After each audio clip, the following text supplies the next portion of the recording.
Hello everyone, and today I'll be doing my physics A presentation on pendulum madness. This is by me, Braden, and Jusian. Okay.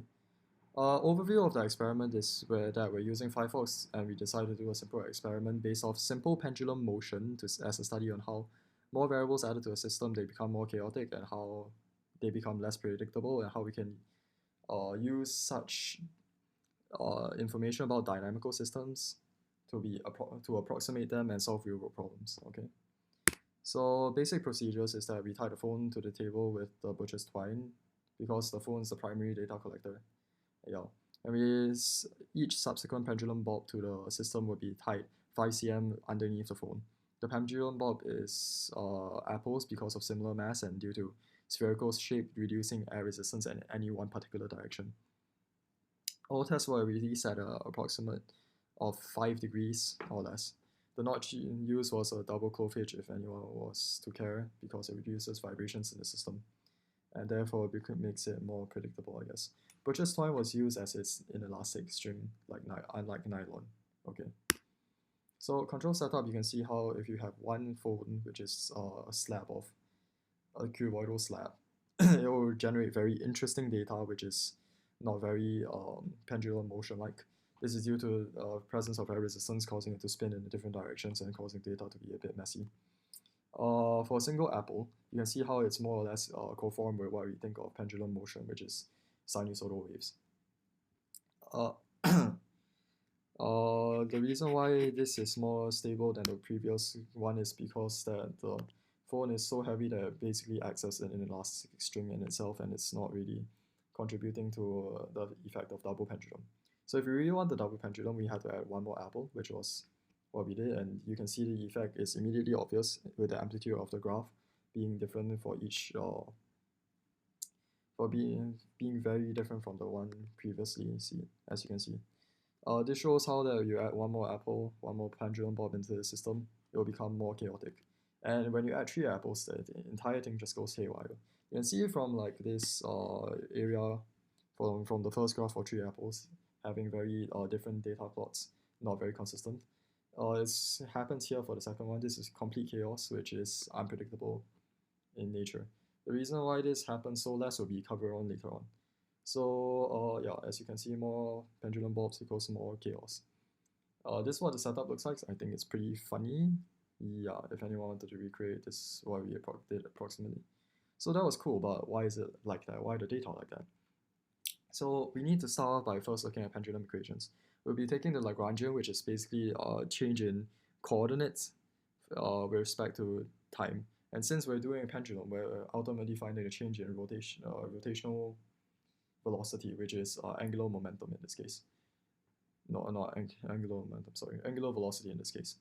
So to find angular velocity, we must first take the coordinates of the system as with respect to x and y. So imagine a pendulum bob where the change in where the angle of which is can be represented as theta, and then we use the length of string multiplied by the sine of theta to get the x and y coordinates, and then the 0, 0 coordinate, which is the initial point of the coordinate, will be the point of which it's pivoting.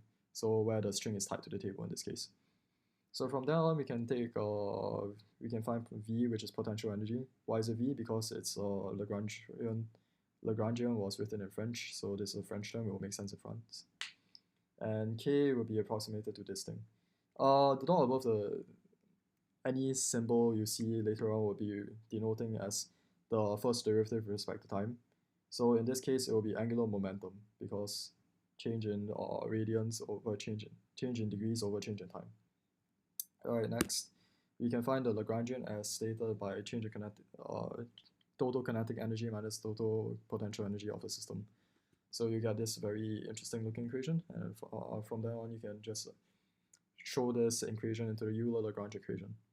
The Euler-Lagrange equation is useful in telling us that the total energy of the system doesn't change, therefore you have a 0 here. So if you just do the math, you eventually end up with a double differential over time for change in radians, which is angular velocity, is equivalent to minus g over L sine theta. And you can use small angle approximations to get the following, which is angular velocity of a system would be equivalent to minus g over L theta, for which theta must be a very small value, so typically less than 5. So from here we can see how systems with multiple pendulum bobs, the data for each bob keeps consistently moving with different kinetic energies. As you can probably imagine, how if one bob was further up along the string, it will stop first, and then the one will carry on with kinetic energy, and there will definitely be some interference between them, which causes sporadic inconsistent motion in the overall to the overall pendulum. Our data shows this to a small extent due to a low angle of release, which is 5 degrees or less, and a short length of string connected to each bob, 5 cm or less.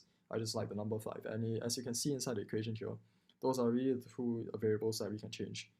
Yeah.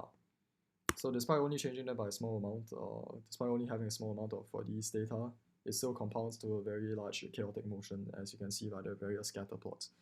Nonetheless, our data still shows how a slight change in initial conditions, which is adding more pendulum bobs, leads to a very different outcomes.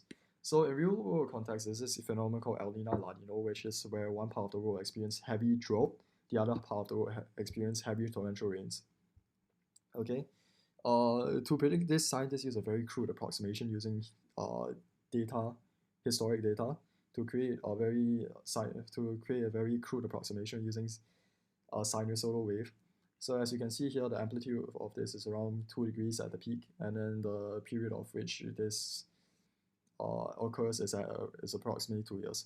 Notice how it's not like location dependent. So this means that if you're inside Peru and you find that the average temperature of your May is around 2 degrees higher than the previous years, you can safely assume that, I'm probably having a El Nino event or La Nino event, and the opposite side of the world in Peru, my friends are probably having the La Nina El Nino events, vice versa. So thank you for your kind attention. I hope you learned a thing or two about nonlinear dynamical systems, and I hope you learned how approximating such systems can help us solve problems in the real world. I apologize for my voice, and yeah, thank you for your kind attention. Goodbye.